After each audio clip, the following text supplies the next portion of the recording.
Panhala police ठाण्याच्या गुन्हे शोध पथकाने शेळी मेंढ्या चोरी करणाऱ्या टोळीला अटक केली असून या टोळीने 2.5 लाखाचा मुद्देमाल व 21 मेंढ्या चोरी केल्याची कबुली दिली आहे। राधानगरीतील राशिवड्या भागात मेंढ्या चोरल्याचं देखील त्यांनी कबूल केले। परसराम, मोहम्मद व मेहबूब या 3 आरोपींच्या टोळीकडून ओमनी वाहन व रोख रक्कम असा मुद्देमाल जप्त करण्यात आलाय।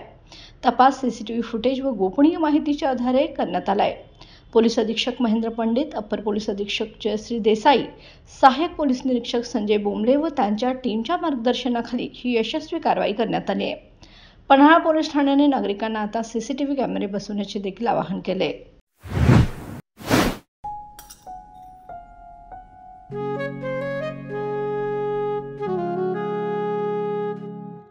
बाबा, आज येताना बासुंदी घेऊन या ना। अगं, कालच आपण आईचा वाढदिवस होता म्हणून आणली होती ना।